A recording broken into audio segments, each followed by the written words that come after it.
All right, Paulie, you ready? Know your draft pick. Always. All right. Dan, this may be a little tougher than the rest. This is not the traditional white guy cliches that have been such a layup for you over the years. This player is described as a smooth player. For some reason this matters, he's described as a well-mannered kid. Well-mannered, as that's some type of compliment. That seems like a negative, right? He's neither explosive nor quick. He can also be passive at times. Harrison Barnes. I had more to give you. Harrison Barnes is correct. Oh, okay. They did not use the phrase low motor on Harrison Barnes, but that's what we want to hear tonight. And Roy Williams was defensive. He says it's trendy to pick on Harrison Barnes. I think what happened is we expected him to be great, that he was on the first-team All-American team. He hadn't even played at Carolina, and he was first team. And then all of a sudden, we went, okay, what do you have? He was great as freshman here. He had a lot of game-winning shots, I think 5, Coach Williams said. But there's still something when you watch him and you say, maybe it's too effortless. Maybe you want something more out of Harrison Barnes. This guy played against him, Austin Rivers joining us. Do you get that knock on Harrison Barnes that they say that, maybe he's too passive, too mild-mannered on the floor, Austin?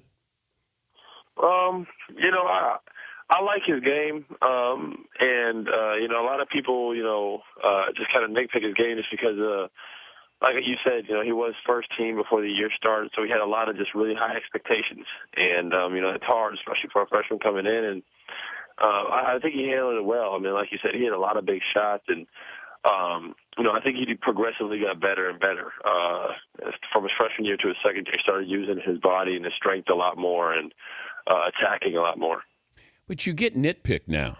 That it's one thing to be criticized or critiqued when you're playing at Duke, now going into the NBA. What's the best thing you heard? What's the worst thing you heard?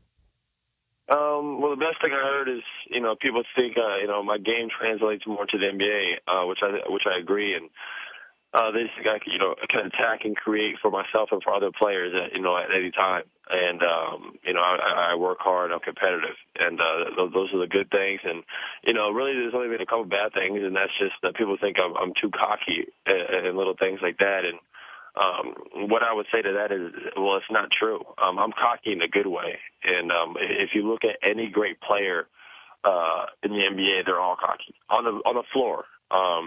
Like Kobe Bryant, Dwayne Wade, LeBron James, they all believe that they can do what they need to do. They all have confidence in themselves, and that's what I have. And just because I show it with my demeanor or swagger, people might mistaken that for, oh, he's such a cocky kid. When I'm really not cocky. I'm a low-key guy off the floor, but when I'm on the floor, I have a lot of confidence in myself, and I try to bring that with my teammates and help them out with it. But that's what I did, and all my teammates will tell you that. But, when you just watch it from a TV screen, sometimes that's, the misconception. Well, they also said selfish. That was one word that stood out.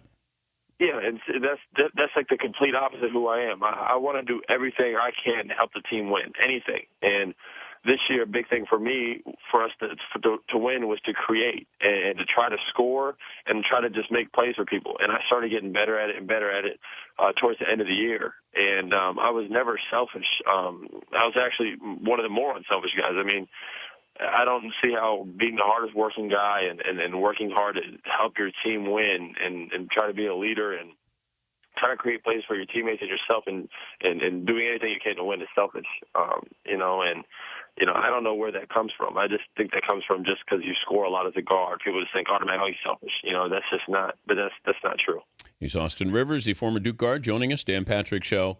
Here's our poll question: if you're on the board, should your dad take you? Does your dad have to take you if you're still on the board when the Celtics have their pick? No, he does not have to take me at all. And if he didn't, I would not be angry because I understand it's a business. I understand they got to do what's best for him and his team. I don't think I'll be on the board. I don't know what pick they have, but, it is what it is. I can't help what goes on. If I'm on the board, I'm on the board. All I know is I hope I get picked by somebody. I think I'll get picked by somebody. And, it's a blessing to play for any NBA team, to be completely honest. Wait, but so you haven't talked to your dad about this? Oh, we have talked to my dad about it, and we'll see what happens. But I I don't know if what pick do they have? 21. I don't think it'll happen. I really don't think that'll happen. But you never know, and if it does, it does. I'm just excited for this whole process. Well, it's one thing. It's one thing for your dad as the coach of the Celtics to say, if you're there, I don't know. What does your mom say about this? That, hey, you better take him if he's there. Yeah, my dad might sleep on the couch, so we got to see what happens. I would think it'll be. Is your dad going to be with you tonight? No. Yes, he is coming. Actually, he's going to fly in and fly right back to Boston. I think he had to do some rules first because, the NBA was hesitant because he is a coach, but he is my dad. So they're going to let him come for a little bit, and then he's going to leave right after. Anthony Davis, a couple of weeks ago when he joined us, wasn't afraid to call out Kobe to say, look, I look forward to it. Bring it. He's obviously unbelievable, but I'm not afraid of him. Who's the guy that you're ready to go after, that you want to play against, that measure yourself against? I mean, for me, it's just anybody.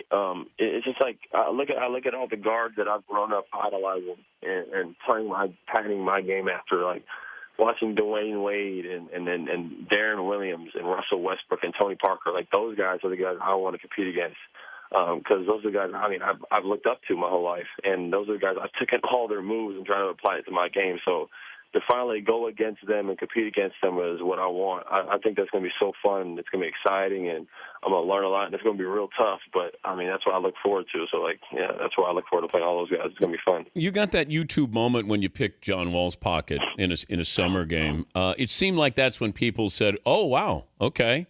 It was your coming-of-age moment. Did you realize, here you are still in high school, and you're facing John Wall, the number one pick. Any intimidation? Did you feel a little out of place? Describe that. No, not at all. That whole thing was, at the end of the day, you guys are 2 years older than me, 3 years older than me. And I was in high school. He was going to the NBA. He's like 3 years older than me. I've been playing up my whole life in AAU. I've been playing 16, 17 as a 14-year-old. So my whole thing was, he's just one of the better 17-year-olds or 18-year-olds that's about to go to the league. And my whole thing was, I'm just going to go in there and compete. I'm never scared of anybody. I'm not scared to fail. If something wrong happens, you learn from it and you move on. But you have to be able to accept failure, and you have to be able to accept, things not going right sometimes in the game of basketball. So I just tried to go out there and I tried to compete, and I just played my game, and things worked out for me. That whole thing was, it wasn't just Brandon Jennings, DeMar DeRozan, Tyreke Evans. There's tons of pros there. And that's when you just kind of get a sense where, I can't play with these guys. I got to get better, but I can compete with these guys. And since then, I've just tried to work, and now I know I'm ready. Who's yelled at you more intensely, your dad or Coach K? Coach K. Can you imitate him? No. Yes, you can. Coach K is it's unbelievable, though. I know you're a Maryland guy. Someone's there, a Maryland guy. Am I right? Yeah. So, I know y'all have your little thing against, Duke. I have Coach K on all the time. I know, but still. Oh, I stop. Saw you at the Maryland game. I saw you at the Maryland game. Oh, no, you didn't.